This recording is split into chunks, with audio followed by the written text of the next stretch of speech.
Imagine a bustling Roman city full of life, art, and commerce, suddenly frozen in time. A snapshot of daily existence for nearly 2,000 years ago, preserved not in a museum, but under a thick blanket of volcanic ash. This is the story of Pompeii, a city that disappeared in a single day, only to be rediscovered centuries later, offering us an unparalleled window into the ancient world. The year is 79 ID. Pompeii, nestled at the foot of the seemingly peaceful Mount Vesuvius, is a thriving hub in the Roman Empire. Its streets are alive with the sounds of merchants hawking their goods, children playing, and citizens going about their daily routines. Elaborate villas with stunning frescoes and intricate mosaics line the paved roads.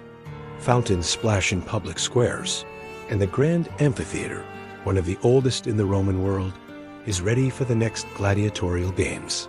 The people of Pompeii had no idea that the mountain looming over them was a ticking time bomb.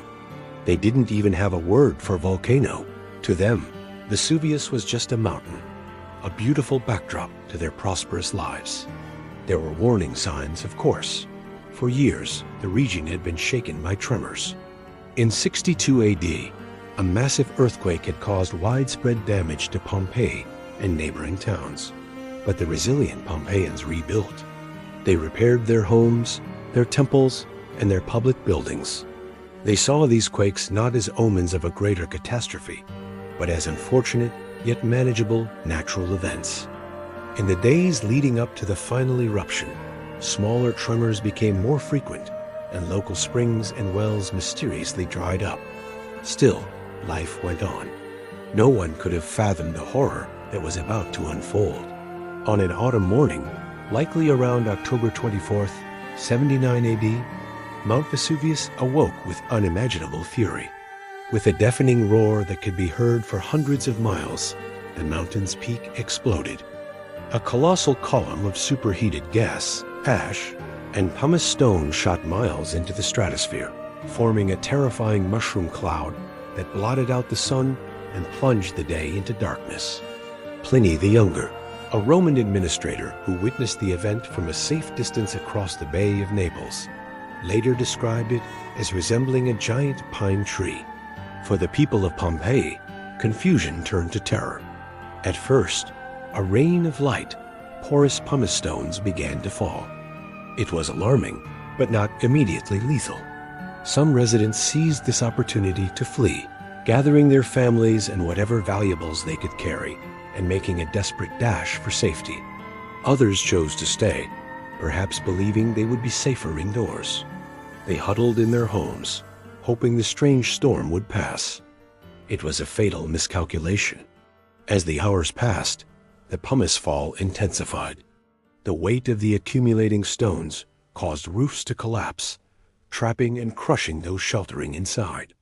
The air grew thick with choking ash and poisonous sulfuric gases. Breathing became a struggle. The world outside was a chaotic scene of falling debris, darkness, and panicked screams. But the worst was yet to come. The first phase of the eruption was just the prelude. In the early hours of the following day, the massive eruption column, no longer able to support its own weight, collapsed. This triggered a series of pyroclastic surges fast-moving, ground-hugging avalanches of hot gas, ash, and rock, traveling at hurricane speeds and reaching temperatures of hundreds of degrees Celsius. The first surge roared down the mountain, instantly incinerating the nearby town of Herculaneum. A short time later, another, even larger surge slammed into Pompeii. It was an unstoppable force of nature. Anyone left in the city, whether in the streets or in their homes, had no chance. The intense heat was instantaneous and lethal. People were killed in the exact positions they were in at that moment. A mother shielding her child, a group of friends huddled in a room, a dog chained to its post. Their bodies were instantly encased in the hot ash, which then hardened around them like a mold. When the eruption finally subsided, Pompeii was gone. The vibrant city, along with Herculaneum and other nearby settlements, lay buried under 15 to 20 feet of volcanic material. It had vanished from the face of the earth. The landscape was altered forever, and the memory of the city slowly faded into legend. For over 1,500 years, Pompeii remained silent and untouched, its story lost to time. It wasn't until 1748 that Pompeii was rediscovered, quite by accident, during excavation work for a new palace. What the excavators found was astounding. The layers of ash and pumice had acted as a perfect preservative. Beneath the volcanic debris lay an almost intact Roman city. Buildings, streets, and public spaces were just as they had been on that fateful day. Archaeologists uncovered bakeries with loaves of bread still in the ovens. Taverns had counters with food containers, and coins were found scattered where a transaction had been interrupted. Homes were filled with furniture, pottery, lamps, and even delicate glassware. The vibrant frescoes on the walls, depicting myths, landscapes, and scenes from daily life, retained their brilliant colors. Graffiti scrawled on public walls gave voice to the ordinary people, with everything from political slogans to declarations of love and simple shopping lists. It was as if the city had been put to sleep, waiting to be awakened. Perhaps the most haunting and poignant discovery was made in the 1860s by archaeologist Giuseppe Fiorelli. He noticed that as his team excavated, they kept finding hollow voids in the hardened ash. He realized these were the spaces left by the decomposed bodies of the eruption's victims. Fiorelli developed an ingenious technique. He carefully poured liquid plaster into these cavities. Once the plaster set, the surrounding ash was chipped away, revealing detailed casts of the people of Pompeii in their final moments of life. These plaster casts are not sculptures. They are exact imprints of real individuals.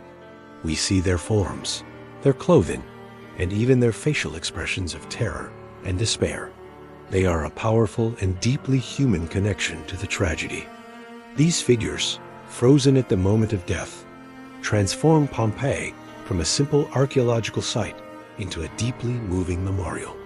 They tell the personal stories of the approximately 2,000 people who perished in the city, reminding us that behind the history and the artifacts were real lives, hopes, and dreams, all extinguished in an instant. Today, Pompeii is one of the world's most visited archaeological sites and a UNESCO World Heritage Site. Walking its ancient streets is like stepping back in time. You can enter a wealthy Roman's villa, stand in the center of the bustling forum, or sit on the stone seats of the amphitheater. The site offers an unparalleled glimpse into Roman life, culture, art, and society. But Pompeii is also a solemn reminder of the awesome and destructive power of nature.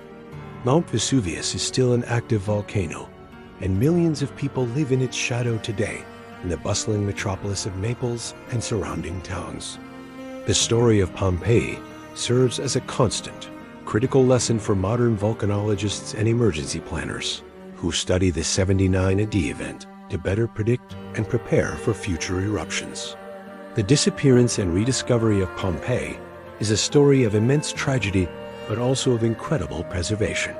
It's a city that was lost so that it could be found, giving us one of the most complete and vivid portraits of the ancient world we have ever known. The voices of Pompeii, silenced for centuries, now speak to us across millennia, telling a story that continues to captivate and educate the world. Thanks for watching. If you found this journey back in time as fascinating as I did, please give this video a like and subscribe to the channel for more stories from history. See you next time.